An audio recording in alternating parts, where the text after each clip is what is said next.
O, kumusta na mga lutang?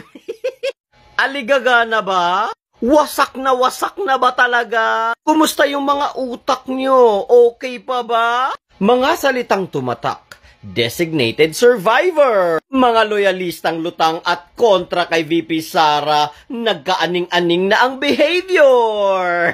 Yung punchline ni VP Sara na kaming mga DDS talaga ay natatawa, para sa inyo ay horror. Nako, sa mind games kasi, dapat gawin nyo si VP Sarang tutor. Ano ang feeling yung mga utak nyo'y pinaglalaruan? Ano ang feeling na habang iniisip nyo yung mga salita ni VP Sara ay para kayong nasisiraan? Tiningnan nyo lang sa Netflix, aligagana kayo? Paano na lang kung si VP Sara nagseryoso? Nako, tigilan nyo ako, masyado kasi kayong tanga. Di nyo ba yan naisip na yung mga nangyayari sa inyo ay talagang katawa-tawa? Ayan kasi, masyado kayong panatiko sa mga bangag. Yan ang resulta sa kakabash kay VP Sara. Ngayon, turnilyo nyo yung lumuwag. So mga kababayan, ito po yung mga naalala ko, natandaan ko sa mga sinabi niya. Ayon po sa kanya, sa pagkakaunawa ko, mina-mind game po tayo ni VP Sara. Sabi pa niya, if I'm not mistaken, pinaglalaroan po yung ating utak. And kung hindi ako nagkakamali, yung term niya is lumuwag po yung mga tornilyo natin. In other words, para sa kanya, katawa-tawa tayo dahil pinaglalaroan po tayo. Yun po yung pagkakaunawa ko, no? At siguro ginagawa niya yan para tayo insultuhin, para tayo pagtawanan, para pagmukain tayong katawa-tawa.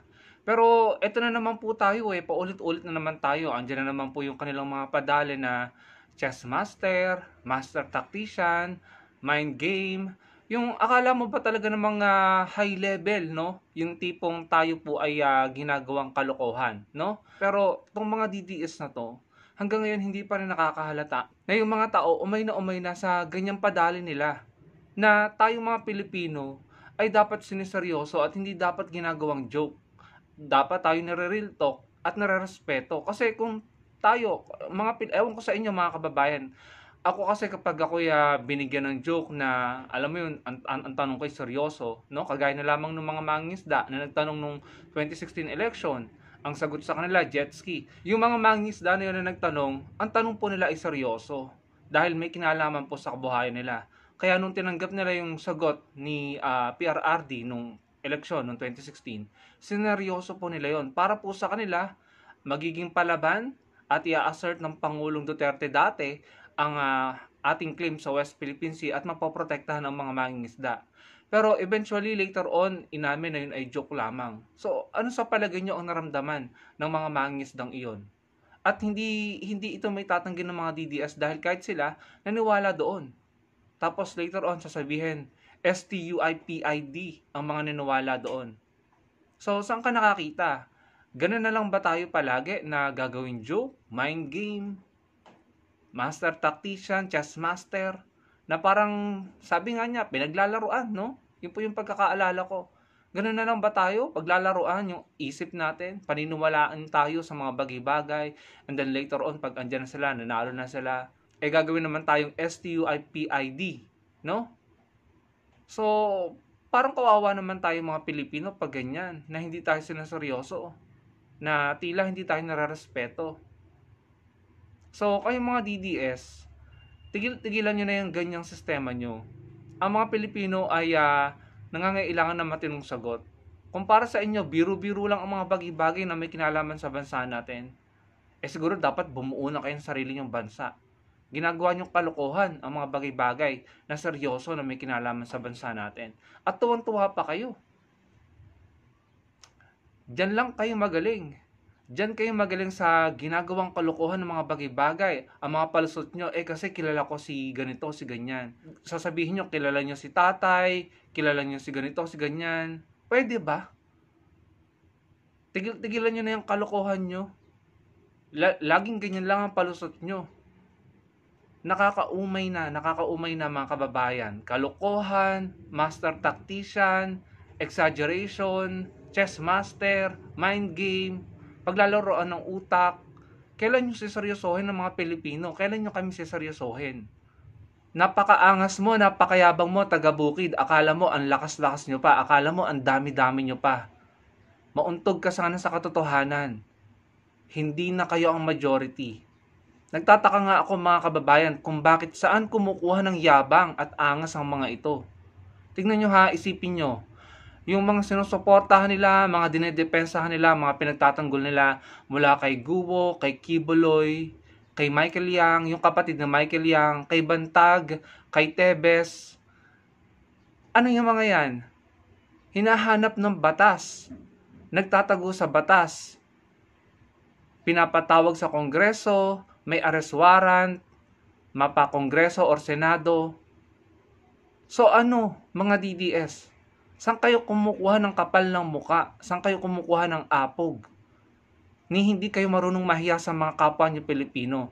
Yung mga dinedepensahan nyo na link sa mga idol nyo, na may kaugnayan sa idol nyo, nagtatago, pugante. Tapos, ganyan ka pa kung magsalita sa mga kapwa mo Pilipino na tuwan-tuwa ka na napapaglaruan, na mina-mind games, na ginagawang katawa-tawa. Anong klaseng tao or Pilipino ka? Sunod-sunod yung kaso na isinasampa sa inyo. Yung mga kasong isinampa ni Senator Trillanes kaya dating Pangulong Duterte na may kinalaman sa plunder, yung may kinalaman sa Frigate Deal, yung may kinalaman sa mga proyekto ng gobyerno na di umano'y pamilya ni Senator Bongo ang naka-acquire. Tapos meron pang mga susunod na kaso na ihahain sa Senator Trillanes. Pero pa yung mga kasong ihahain ni Senator De Lima, tapos yung kaso na recently isinampa ni Senator Trillanes kaya Congressman Pulong at sa asawa ni VP Sara na may kinalaman naman sa smuggling na ipinagbabawal na, alam niyo na meron pang dating opisyal ng custom ang kasama doon. So, isa lamang sa patong-patong o sandamakmak na kaso ang mapatunayan at magkaroon ng conviction ng inyong kampo, taga-Bukid. Sa dinami-dami nun, no? Isa lamang ang mapatunayan at magkaroon ng conviction sa kampo nyo. Isang malaking kahihiyan na po. At isang malaking dagok yan sa kampo nyo. Tapos ganyan ka pang magsalita sa mga kapwa mo Pilipino na tuwang-tuwa ka, na mina-mind games, na pinaglalaroan. Totoo lang, dapat talaga tayo ay siniseryoso. Si VP Sara dapat nire-real talk tayong mga Pilipino. At dapat hindi na yung mga ganyang patutsyada na tila ba akala mo ay mga bata ang kinakausap niya. Mga Pilipino tayo, dapat tayo siniseryoso.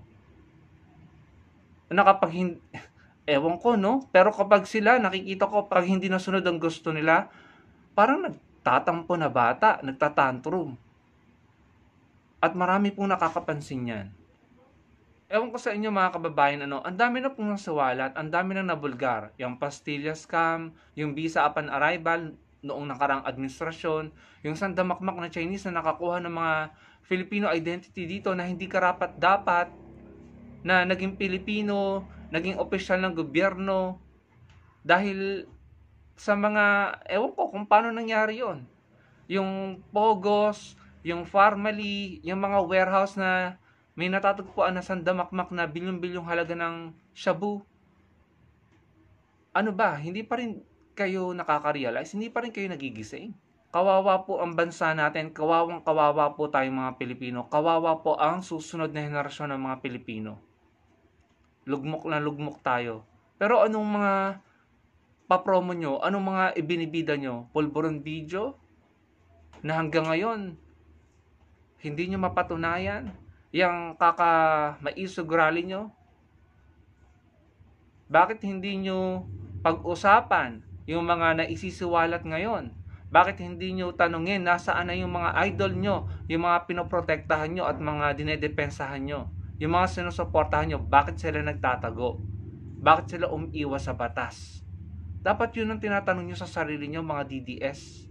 Nakakaumay na, dapat tayo po ay siniseryoso, hindi po tayo dapat mina-mind games, at hindi po dapat tayo pinagtatawanan. Hindi po tayo dapat ginagawang katawa-tawa or binobobo. Huwag na po tayong pumayag na ginaganon tayo mga kababayan. Kasi ang pinapalabas ng taong ito, binobobo po tayo eh. Ginagawa po tayong TANGA.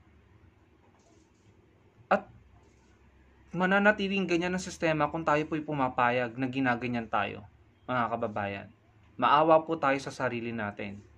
Hindi po tama yan at hindi po maganda yan para sa bansa natin. Huwag po tayong pumayag na tayo ginagawang TANGA, pinagtatawanan, or binobobo. Huwag po tayong pumayag ng ganun. Yun lamang mga kababayan, ano pong masasabi niyo sa mga pinagsasabi niya? Hanggang ganyan lang sila. Yung pagtatawanan tayo, iinsultuhin tayo, aasarin tayo. Pero hindi nila kayang harapin ang realidad na yung mga pinagtatanggol nila, yung mga dinedepensahan nila at sinusuportahan nila, patong-patong ang kaso at pinaghahanap ng batas, nagtatago sa batas. So, nasaan ang values at prinsipyo nyo? Matino pa ba? I-check nyo mabuti. Nasa matino pa ba kayong paninindigan? Maayos pa ba yung pinaglalaban nyo? Kayo lang po ang makakasagot niyan, mga DDS. Maraming pong salamat sa panonood. Sana po yung makapag-comment kayo mga kababayan at malike nyo ang video natin.